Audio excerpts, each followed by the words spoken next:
2026년 1월 14일 수요일 핵심 암호화폐 이슈 정리해드리겠습니다. 자, 일단 오늘 비트코인 흐름부터 정리를 해보죠. 비트코인이 1월 14일 기준으로 한때 95,000달러까지 넘기며 상승을 했습니다.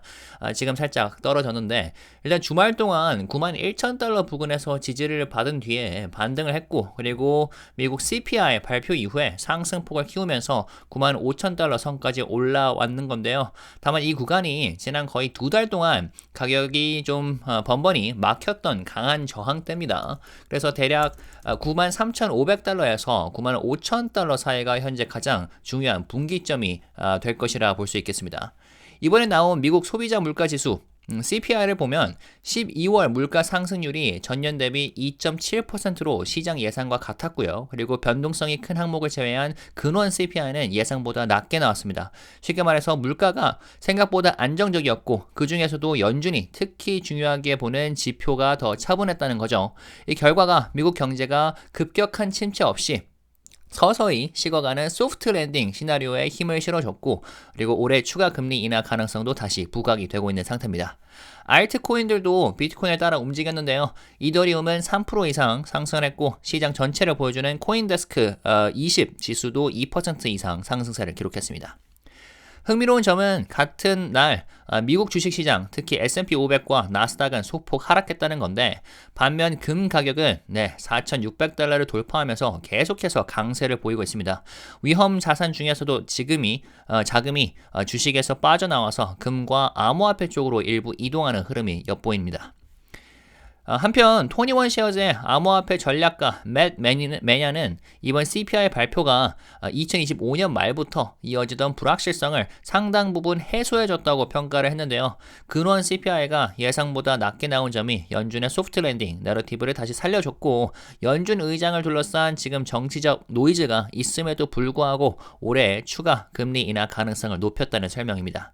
일반적으로 금리가 내려가면은 현금을 들고 있을 이유가 줄어들고 상대적으로 위험자산 선호가 커지죠. 그래서 비트코인과 다른 암호화폐도 이런 범주에 들어가는데, 다만 단기적으로 보면은 이번 달에 바로 0.25%포인트 금리 인하가 이루어질 가능성은 아직 낮고요.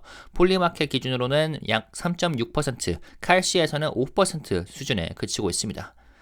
앞으로 변동성을 키울 만한 이벤트도 몇 가지 있는데요. 우선 미국 상원에서 암호화폐 시장 구조와 관련된 법안 논의가 진전이 되고 있는데, 최근 공개된 초안이 있습니다. 거기에서 스테이블 코인 수익 구조에 대한 절충안과 그리고 탈중앙화 금융, 디파이에 대한 일정 수준의 보호 장치가 포함이 되어 있습니다. 그래서 이 법안이 통과가 된다면 기관 투자자 입장에서는 규제 불확실성이 줄어들었다는 신호로 받아들여질 수 있고, 암호화폐 시장에서는 긍정적인 바람이 될 수가 있습니다. 이 부분은 밑에서 좀 더 자세하게 다뤄보겠습니다. 또 하나는 연방 관세 권한과 관련된 대법원 판결인데, 이 판결 결과에 따라서 달러 가치와 위험자산 전반이 영향을 받을 수 있어서 투자자들이 주시를 하고 있습니다. 정치적 변수도 무시할 수 없는데, 앞서 말씀드렸다시피 트럼프 대통령과 제롬 파월 연준 의장 사이의 긴장감이 좀 커지고 있고, 법무부가 파월 의장에게 형사 기소 가능성을 내비치는 소환장을 검토 중이라는 보도까지 나오면서 연준의 독립성에 대한 우려가 다시 고개를 들고 있습니다. 그래서 이런 이슈는 단기적으로는 시장의 불안 요소가 될 수 있겠죠. 다만 향후 발표될 소매 판매와 주택 지표가 여전히 미국의 소비가 탄탄하다는 걸 보여준다면 비트코인이 이 저항대를 돌파할 가능성도 충분하다는 전망입니다. 그 경우 이달 말까지 10만 달러까지 오를 수 있다는 시각과 함께 분기 내 사상 최고가를 다시 노려볼 수 있다는 환경이 만들어질 수 있다는 분석도 나오고 있습니다. 이 부분은 우리가 좀 지켜봐야 될 것 같네요. 10만 달러는 숫자가 좀 커 보이지만 지금 10% 오르면은 10만 달러를 훌쩍 넘기죠. 비트코인은 10% 하루 만에 오르는 경우도 있고, 일단 이 흐름을 지켜봐야겠습니다. 일단 저항대는 좀 분명한 상태다. 그리고 95,000달러를 좀 단번에 큰 거래량과 함께 넘겨준다면 이 저항대를 뚫었다라는 말을 할 수 있겠는데, 아직까지는 지금 딱 보더라도 95,000달러를 살짝 넘겨주다가 다시 조정을 하는 흐름이 나오고 있는 거죠. 자, 한편 요즘 코인 투자자들이 가장 많이 신경 쓰고 있는 클래리티 법안이 미국 상원에서 중요한 국면에 들어섰다는 소식이 나왔습니다. 상원, 농업, 영양, 산림위원회가 이 법안의 마크업, 그러니까 조문을 하나씩 검토하고 수정하는 공식 심의 일정을 2026년 1월 27일로 확정을 한 것인데요. 위원장인 존 부즈먼 상원의원은 이 일정이 투명성을 확보하고 충분한 검토 시간을 보장하기 위한 결정이라고 설명했습니다. 그러니까 소비자 보호와 미국의 혁신을 동시에 지킬 수 있는 새로운 규칙을 만들기 위해 초당적인 협력이 중요하다는 점도 강조를 했었죠. 그동안 지연도 있었고 불확실성도 있었고 이러한 시장 구조 법안이 드디어 본격적인 최종 검토 단계로 들어간 셈인데 이번 일정 확정 소식은 시장 전반에 꽤나 긍정적인 신호로 받아들여지고 있습니다. 미국 내에서 암호화폐 규제가 오랫동안 좀 모호한 상태로 방치되었다는 점에서 정치권이 이제는 더 이상 미룰 수 없다고 판단한 분위기도 읽히고 있습니다. 이번 결정은 상원이 최근 수정된 클래리티 법안 초안을 공개한 직후에 나왔는데요. 팀 스콧 상원의원이 이 개정안을 공개를 했고 민주당 의원들과 수개월간 협상한 내용이 반영되어 있다고 알려졌습니다. 이번 문서는 278페이지 분량인데요. 그동안 업계와 정치권이 오래 끌어오던 쟁점들 가운데 일부에 대해서 사실상 결론을 담고 있습니다. 법안 전문은 1월 21일 마크업에 앞서 공개될 예정이라 하고요. 이 법안의 가장 큰 목적은 미국 증권거래위원회나 상품선물거래위원회 같은 연방기관들이 앞으로 암호화폐 시장을 어떤 기준으로 감독할지 틀을 잡아주려는 건데요. 말하자면 누가 무엇을 어떻게 규제할 것인가를 정리하는 기본 설계도라고 볼 수가 있겠습니다. 상원은행위원회는 이번 주 목요일에 이 법안을 공식적으로 논의할 예정인데 그 전에 수정안을 제출할 수가 있다고 합니다. 의원들이요. 그래서 이후 농업위원회에서도 비슷한 절차가 이어질 예정인데 두 위원회 모두 이 문턱을 넘어야 상원 전체 표결로 갈 수가 있습니다. 가장 관심을 끌었던 부분은 역시 스테이블 코인 보상 문제인데요. 그동안 크립토 업계와 은행권이 첨예하게 대립을 해왔던 사안입니다. 그래서 이번 초안에서는 결제용 스테이블 코인을 그냥 보유하고 있다는 이유만으로 이자나 수익을 지급하는 것은 금지한다라는 문구가 들어갔습니다. 현금이든 토큰이든 형태는 상관없고요. 다만 예외도 있는데 거래를 하거나 네트워크를 사용하는 과정에서 발생하는 활동 기반 보상이나 인센티브는 허용을 했습니다. 쉽게 말해서 예금처럼 가만히 들고만 있어도 이자가 붙는 구조는 막되 실제 사용했다는 보상은 열어둔 겁니다. 그래서 지역 은행들, 요 은행들의 예금 비즈니스 모델을 보호하려는 쪽과 그리고 암호화폐 산업의 요구를 절충한 결과라고 볼 수 있겠는데 업계에서는 이 안이 협상을 맡고 있던 매듭을 풀기 위한 현실적인 타협안이라는 평가도 나오고 있습니다. 이번 법안은 디지털 자산 서비스 제공자라는 개념을 쓰고 있는데 여기에는 거래소와 수탁업체, 발행사 등이 포함이 되고요. 그러니까 스테이블 코인 보상 규제의 적용 대상이 비교적 넓다는 뜻입니다. 다만 민주당 의원들이 이전부터 문제 삼아왔던 정치 윤례 이슈, 그러니까 공직자가 재직 중에 암호화폐 사업으로 이익을 얻을 수 있는지에 대한 부분은 이번 초안에 포함이 되지 않았습니다. 특히 트럼프 대통령과 그 가족의 암호화폐 사업 연관성을 겨냥한 요구였는데 이 부분은 아예 언급이 빠져 있습니다. 그리고 민주당 소속 일부 상원 의원들은 절차 자체에 문제를 제기하고 있는데요. 법안 분량이 방대한데도 검토 시간은 지나치게 짧다는 겁니다. 그러니까 수정안 제출과 표결 사이의 시간이 하루도 안 되는 상황에서 이렇게 중요한 법안을 처리하는 것은 무리라는 주장인데 이번 법안이 이번 세기 들어서 은행위원회에서 다루는 가장 중요한 법 중 하나가 될 수 있다고까지 표현을 하고 있습니다. 그런데도 48시간 안에 요거를 처리해야 된다라는 게 말도 안 된다는 거죠. 그렇다면 1월 27일 이후에는 어떤 절차가 남아있을까요? 마크업이 끝나면 일단 상원위원회는 이 법안을 상원 전체로 넘길지 여부를 표결로 결정을 하게 됩니다. 여기서 통과가 된다? 그러면 수정된 형태이든 아니면 원안이든 상원 본회의 표결 단계로 넘어가게 되고요. 그런데 상원을 통과한다고 해서 이게 끝은 아닙니다. 하원에서도 별도의 승인 절차를 거쳐야 하고 상원안과 하원안이 다를 경우에 이 둘 간의 조정 협상이 필요해질 수 있습니다. 모든 과정을 통과하면 마지막으로 트럼프 대통령에게 전달이 돼서 서명을 받게 되고요. 이 과정에서 추가 지연이 발생할 가능성도 충분히 있습니다. 시장에서는 대체로 2026년 초에 법안이 통과될 것이라는 기대가 많은데 반대 의견도 있습니다. 투자은행 TD 코엔 쪽에서는 이 법안이 2027년까지 미뤄질 수 있다고 경고를 한 바 있습니다. 2026년 중간 선거가 가까워질수록 상원 민주당이 이 법안에 소극적인 태도를 보일 가능성이 있다는 이유입니다. 원래 클래리티 법안의 마크업은 1월 15일로 예정이 돼 있었었는데 추가 논의가 필요하다는 이유로 한 차례 연기가 된 겁니다. 아까 말씀드렸던 부즈먼 위원장이 의미 있는 지전은 있었지만 법안에 필요한 폭넓은 지지를 확보하려면 시간이 더 필요하다라고 설명했었죠. 초당적 지지가 필요하다는 말과 함께요. 그래서 1월 마지막 주로 일정을 미뤘다는 거죠. 한편 암호화폐 업계가 가장 크게 느낀 변수는 이 정당 간의 갈등이 아니라 막판 협상 테이블에 본격적으로 등장한 은행 로비스트들이었다는 보도도 있습니다. 그러니까 법안이 거의 완성 단계에 들어섰다고 믿고 있던 상황에서 은행권이 강하게 개입을 하면서 판이 흔들렸다는 게 업계의 시각입니다. 핵심 쟁점은 스테이블 코인 보상, 다시 말해서 스테이블 코인을 보유하거나 사용하는 고객에게 제공되는 리워드 구조였는데요. 은행들은 암호화폐 기업들이 이러한 보상을 통해서 예금 기반을 잠식하고 결국 미국 금융 시스템의 근간인 예금과 대출 구조를 위협을 한다고 주장했습니다. 반대로 크립토 업계는 은행들이 본질을 흐리고 있다고 반박을 했는데 진짜 걱정하는 건 지역 은행이 아니라 월가의 대형 은행들의 결제 시장 지배력이라는 거죠.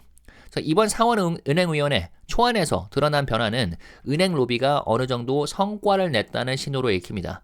앞서 언급을 했듯이 법안에는 스테이블 코인을 그냥 들고 있기만 해도 예금처럼 이자가 붙는 구조는 금지한다는 내용이 들어가 있습니다.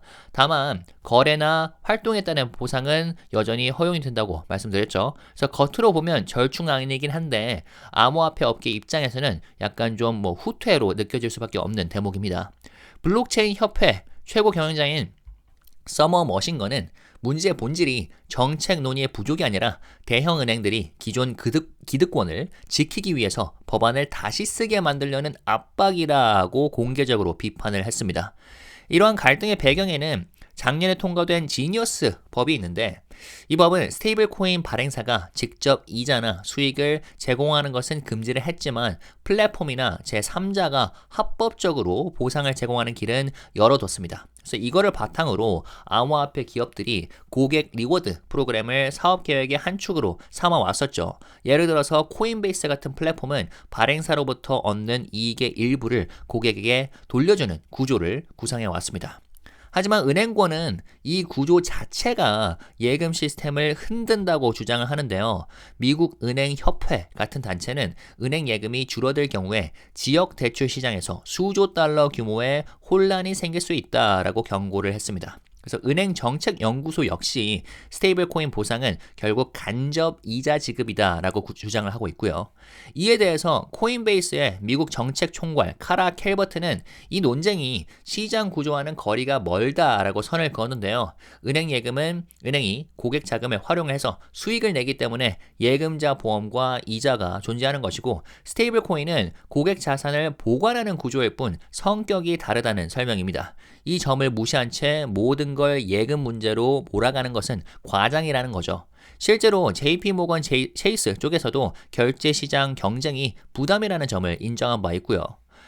또 코인베이스 최고 경영자 브라이언 암스트롱 역시 작년 말에 은행의 요구를 그대로 반영을 해서 고객 보상을 막는 법안에는 지지하지 않겠다고 공개적으로 경고한 바 있는데요. 코인베이스는 지난해 3분기에만 스테이블 코인 관련 매출이 3억 5,500만 달러에 달했습니다. 그래서 이 사업 모델이 흔들릴 수 있다는 문제였기 때문입니다. 그리고 코인베이스의 입김을 무시할 수 없는 게 트럼프 대통령의 로비 그리고 기부를 한 여러 가지 플레이어들 중에서 꽤나 막강한 기부금을 낸 것이 바로 코인베이스죠. 근데 이 코인베이스의 CEO가 이런 식으로 공개적으로 반대를 했다는 점에서 이 부분이 얼마나 좀 첨예하게 갈리는 부분인지 알 수가 있고요. 암호화폐 업계는 지난해 12월 주요 상원 의원들에게 공동 서한을 보내서 지니어스 법에서 이미 합의된 사안을 다시 뒤집는 것은 소비자 선택권을 줄이고 경쟁을 억제하고 이제 막 시행 단계에 들어간 법에 불확실성을 더하는 일이라고 주장을 했는데요.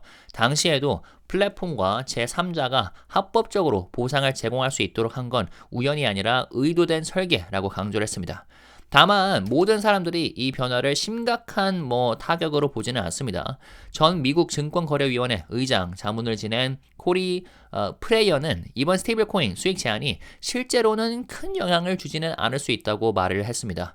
플랫폼들이 수익을 만드는 주요 방식이 스테이킹이나 대출 같은 활동인데 이런 부분은 이번 금지 조항에서 제외되어 있다는 겁니다. 그래서 겉으로는 보상을 막는 것처럼 보이지만 실질적인 영향은 제한적이라는 해석이죠. 중요한 점은 아직 이게 끝난 싸움이 아니라는 점인데 어쨌거나 현재 위원회는 수정안을 접수 중이고 마크업 과정에서 조문이 다시 바뀔 가능성도 있습니다. 게다가 상원 은행위원회 뿐 아니라 농업위원회에서도 별도의 절차가 남아있고 두 법안을 하나로 합치는 과정도 거쳐야 합니다. 민주당 표가 충분히 모일지도 아직 확실하지 않고요. 월가 로비스트들은 끝까지 협상 테이블에 남아있을 가능성이 큰데 머신건은 이들이 비합리적인 요구로 법안을 무산시킨다면 결국 자신들이 문제 삼아온 기존 지니어스 법 체계만 남게 될 것이라고 지적을 하고 있습니다. 그 결과는 은행권 스스로가 만든 상황이 될 것이고 누가 소비자를 위해 싸웠고 누가 독점적인 지위를 지키려 했는지도 분명해질 거라는 좀 메시지도 담았습니다. 그러니까 결과적으로 보자면 민주당과 그리고 공화당 사이에 좀 초당적인 지지가 나오는 것도 중요하지만 이 은행권과 그리고 크립토 업계들이 어떻게 절충을 하는지 이것도 좀 지켜봐야 될 상황이 아닌가 싶습니다. 자, 이렇게 요즘 암호화폐 시장은 하루가 멀다 하고 새로운 이슈가 쏟아지고 있는데요. 이런 시기에는 특히 지금처럼 가격이 조정받는 구간을 지나고 있는 때일수록 큰 자금을 바로 투입하기보다는 부담을 낮추는 방식으로 시장을 경험해보는 것도 충분히 의미가 있습니다. 그런 선택지로 빗썸에서 진행 중인 신규 가입자 대상 7만원 지급 이벤트 참고하셔도 좋겠는데요. 빗썸에 가입하신 뒤에 계좌 연동하시고 초대코드 GOLD1234 입력하시면 바로 투자에 사용할 수 있는 5만원이 지급이 됩니다. 이 금액으로 비트코인이나 아니면 이더리움 혹은 솔라나 혹은 XRP 등등 원하시는 코인 투자에 사용하실 수도 있고 아니면 매도 후에 현금 인출도 가능합니다. 참여 방식도 어렵지 않은데요. 빗썸 앱 가입하시고 쿠폰 코드 등록 메뉴에서 친구 초대 코드에 GOLD1234 입력하시면 완료가 되고요. 근데 초대 코드를 입력하셔야 5만원 지급된다는 점 기억해 두시고 전체 과정도 10분도 안 걸립니다. 근데 7만원 지급 이벤트라면서 왜 5만원만 주느냐? 네, 여기에 원화 입금과 거래 체결 한건만 완료하시면 최대 7만원까지 받으실 수가 있습니다. 저 역시 이벤트 계기로 빗썸에서 이더리움을 꾸준히 모아가고 있고 처음에 7만원을 시작해서 지금 1300만원 이상까지 모았습니다. 이더리움을 꾸준히 모으고 있는데 보시다시피 이더리움이 좀 조정을 계속 겪고 있죠. 그래서 지금 타이밍에 진입을 하신다 저보다 평단가가 훨씬 낮으실 겁니다. 그런 희소식 아닌 희소식 전해드리면서 아직 안 하셨다면 빗썸 이벤트 잘 참여하시고 성공 투자하시길 바라겠습니다. 이상이고요. 혹시 코인 투자자로서 지금 이 클래리티 법안이 어떻게 향후에 어떤 흐름을 펼쳐질지 의견이 있으시다면 댓글로 남겨주시고 아직 안 하셨다면 구독과 좋아요, 알림 설정까지 하신 다음에 흥미로운 암호화폐 이슈와 미국 주식 업데이트 빠르게 받아보시면 되겠습니다. 이상으로 미국 주식 연구센터였습니다. 감사합니다.